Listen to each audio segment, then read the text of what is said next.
200 meters, turn right. Turn right.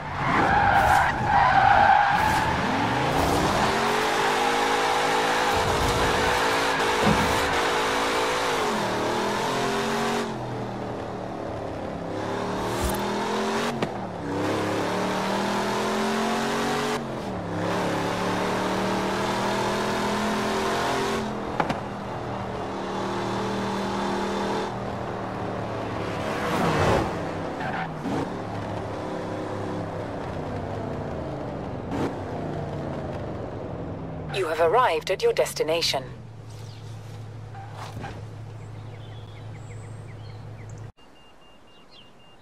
I quite like sleeper cars.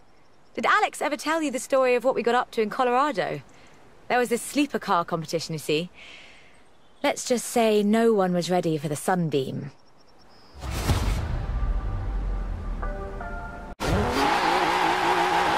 Lotus never quite let go of the upgrade game. So in addition to building their own supercars, they upgraded cars from other marques too. The Lotus Carlton was one such aftermarket upgrade. Lotus took a respectable four-door Vauxhall saloon and turned it into a supercar. From the outside, there are a few signs that this is something special. Wider wheel arches, that sort of thing. But under the bonnet, that's where the magic starts.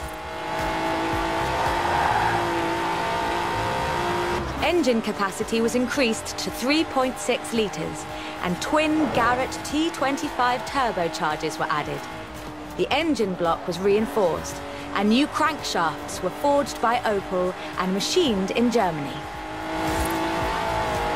At the roundabout, take the third exit. The tyres were widened, and the tyre compound from the Lotus Esprit was used. To handle camber change issues, they put in the self-leveling suspension from the Opel Senator. The only upgrade they didn't put in was an electronic speed limiter. All of this resulted in the Lotus Carlton, designated Type 104 by Lotus. A 177 miles per hour supercar, masquerading as a four-door saloon.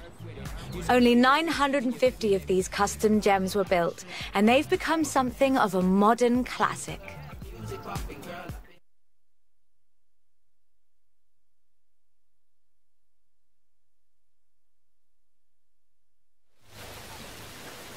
The Lotus Carlton was an example of how to turn a saloon into a supercar, but that's not the only thing Lotus got up to.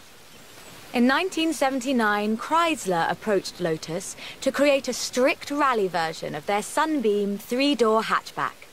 Lotus, as you might imagine, rather enjoyed the challenge. They took the rear-wheel drive hatchback and changed everything that matters. They stiffened the suspension, improved the anti-roll bars, and widened the transmission tunnel.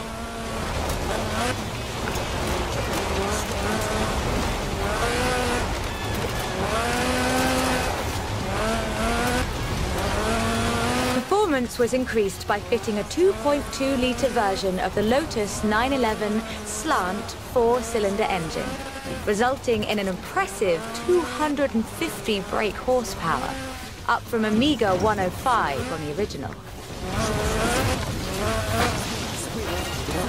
The Lotus Sunbeam was revealed to the public in 1979 in Geneva to widespread praise in the motoring media.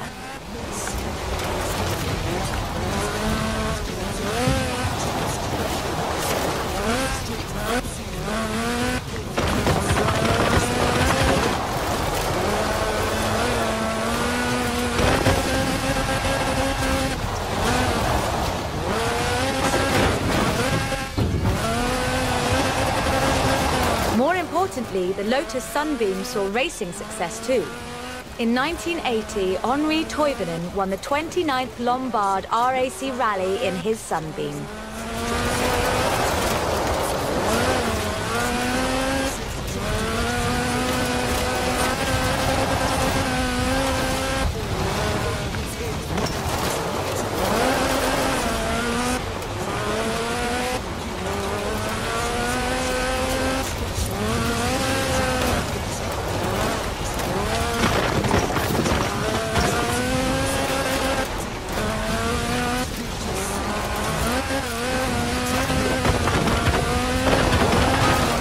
makes you wonder if Lotus should do more conversion.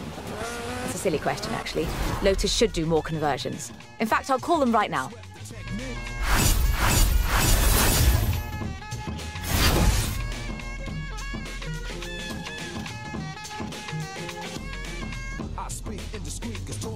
Then I get deep in the beat, think complete, pull with physique, never weak or obsolete. They never grow old, techniques become antiques, better than something brand new, cause it's original in the wild. Style I have much more value, classical to intelligence. I honestly think these might be some of the most beautiful cars in the world. And the story of how it came about is, well, really British. Get in the car and let's get this segment.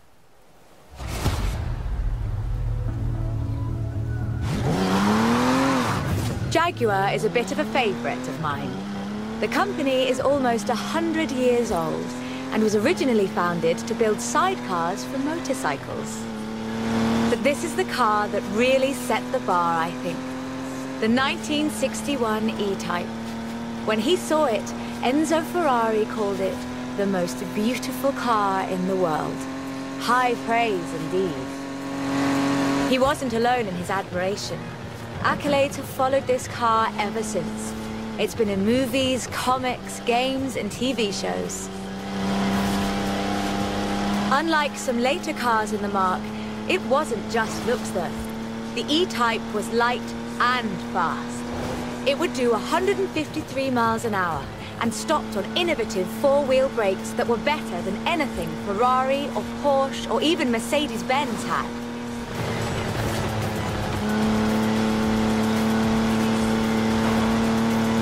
It was solid too, with a design based on the D-Type that won the 24 Hours of Le Mans 3 years in a row. At the roundabout, take the second exit.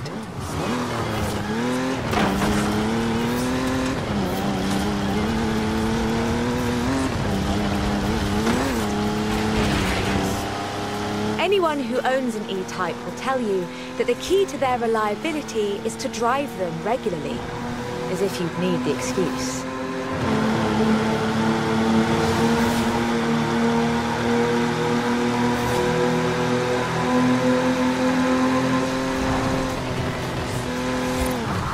About 2,500 were built, and they're a common sight at auto shows, and surprisingly reasonably priced.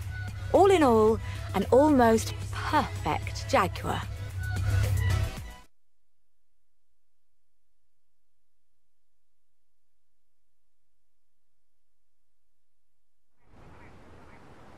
The E-Type was the successor to the Le Mans winning D-Type, but what would that look like if Jaguar designed it today? In 2013, Jaguar answered that question with the F-Type Project 7, a spiritual successor to the E-Type, and designed from the ground up to be the purest, most enjoyable Jaguar yet. The car's heritage is proudly displayed in the gorgeous D-Type curves and the distinctive aero hunch behind the driving position. But like the E-Type, it's not just a pretty face.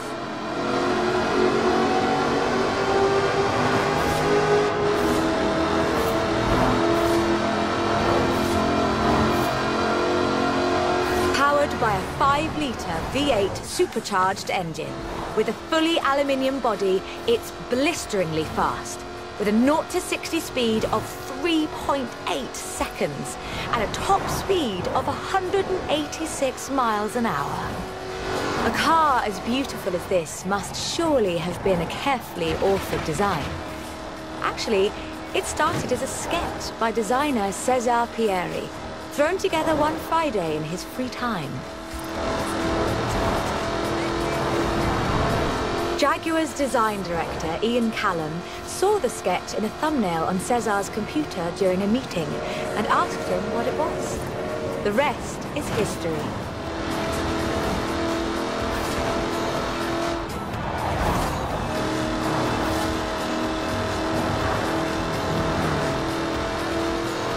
"250 Project 7s were built, as both a successor to the E-Type and as a celebration of Jaguar's victories at Le Mans.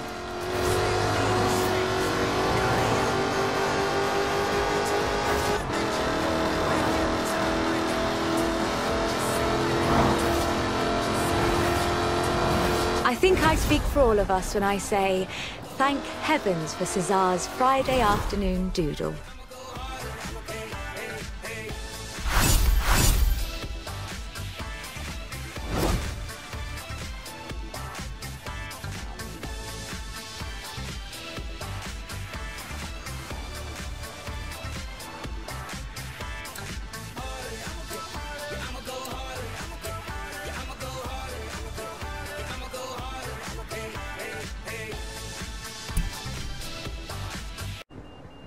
We're almost done, but we've saved the good stuff for last. A spot of rallying in the most British car of them all. Get in, strap in, and let's nail this one.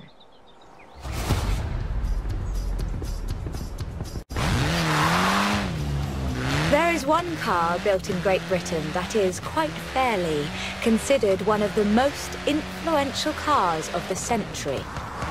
It's a surprisingly spacious little city car with a side-mounted engine. It's an icon of popular culture. It's been built on every continent where there's a car factory. It's the Mini.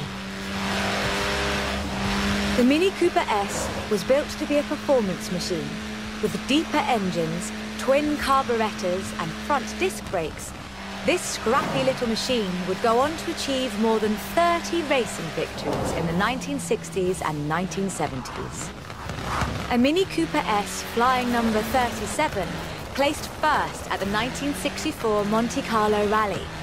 Driven by Paddy Hopkirk and Henry Liddon, this was the last time an all-British crew would win the event. But not the last time a Mini would. At Monte Carlo in 1966, Minis took the first, second and third positions.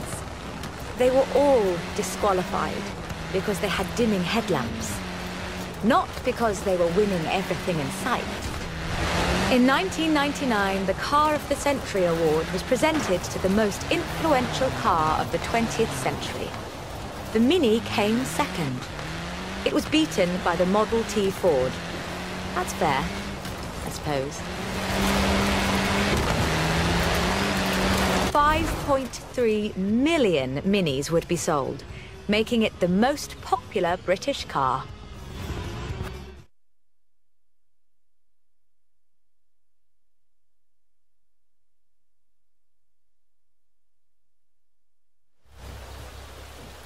And then, in 2000, BMW resumed production of the Mini, breathing new life into the iconic marque. If the Mini of the 1960s had its sights set on the roads of Monte Carlo, the X-Rayed Countryman has its eyes on something a little tougher.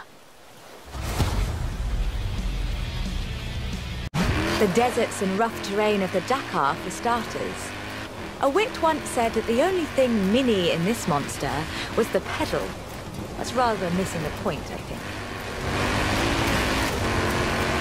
The X-Rayed Countryman is much, much bigger than the Mini Cooper. It has to be. The stage of the Dakar demands literally tons of gear. You could call it a tank. It does rather sound like one.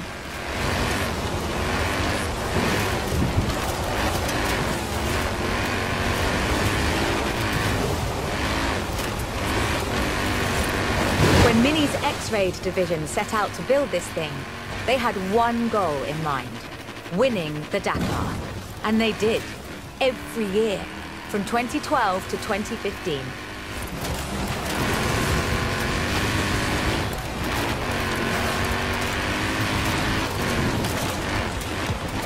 In 400 meters, turn right.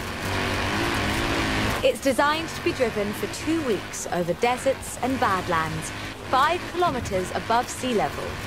And it still handles like a hot hatch on a nice bit of dry airspace.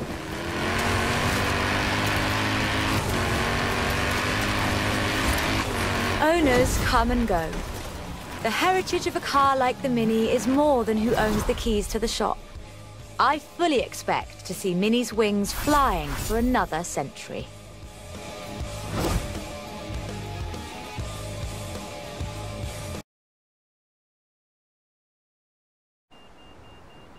This is quite the story. Bentley at Le Mans in the 1930s. Gentlemen racers, heroic driving, and a personal hero of mine. Take good care of the cars, though. Both of them are mine.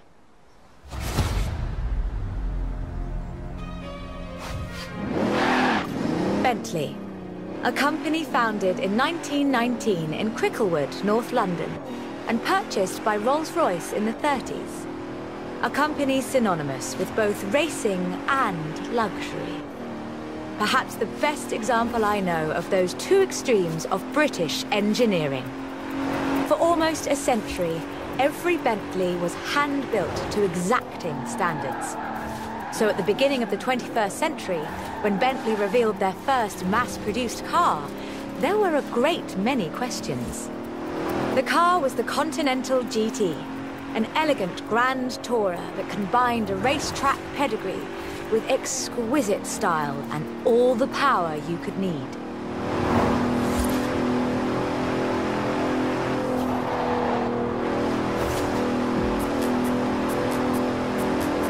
The move to mass production has done nothing to blunt the Bentley experience. The 2017 Continental Supersport is responsive, fast, and beautifully designed.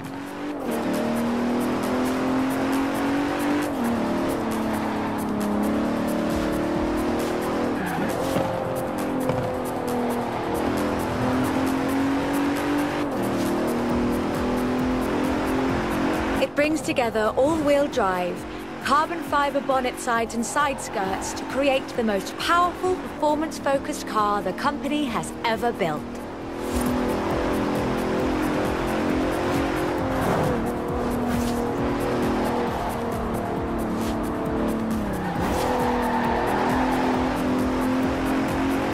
But never forget, Bentley's pedigree is racing, and the Bentley Continental embraces that. In 2007, a largely standard Continental Speed GT broke Bugatti's record for the flying kilometre on the frozen Baltic Sea. And then in 2011, they broke their own record. 205 miles an hour, both ways, on ice. Even when building these gorgeous Grand Tourers, Bentley is driven to excellence.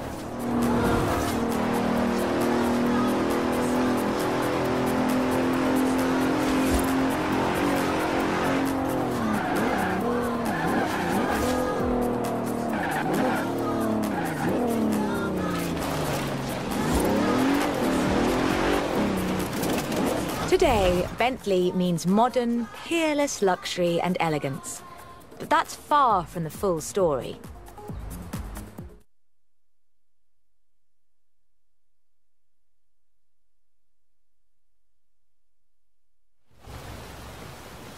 A century ago, Bentley meant something else entirely. It meant Le Mans. In 1930, eccentric race team owner Dorothy Paget financed a rather special Bentley at the Le Mans. It was a 4.5-litre supercharged masterpiece, driven by Sir Henry Bentley Boy Birkin. It posted the fastest time on the day, but it failed to finish.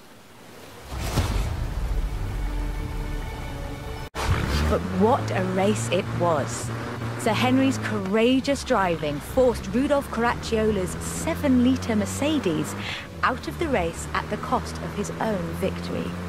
But in doing so, he handed the day to the Bentley Sixes, a gentleman racer indeed.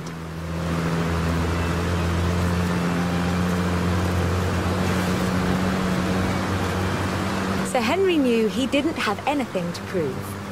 In 1929, the adventurer Mrs. Mary Victor Bruce had already driven the resolutely modern 4.5-litre Bentley at Montlhéry, setting distance, speed and endurance records.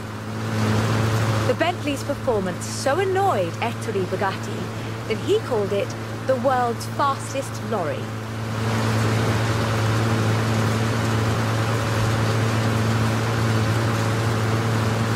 The blower had the last laugh, though. In 2012, it was sold at auction for over £4 million, which is more than enough to buy a Veyron and a racing truck, if you're keeping score.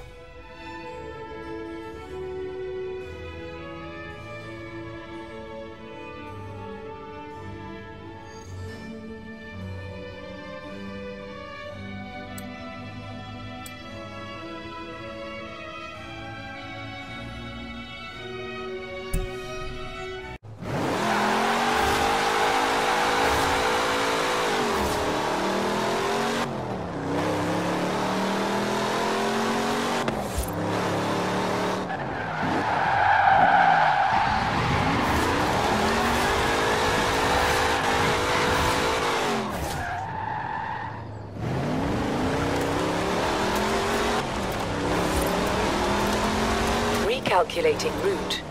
In 100 meters, turn left.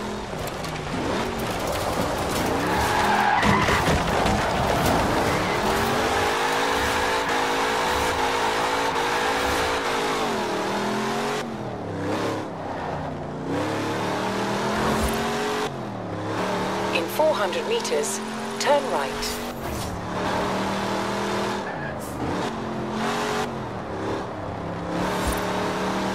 Turn right. Turn left.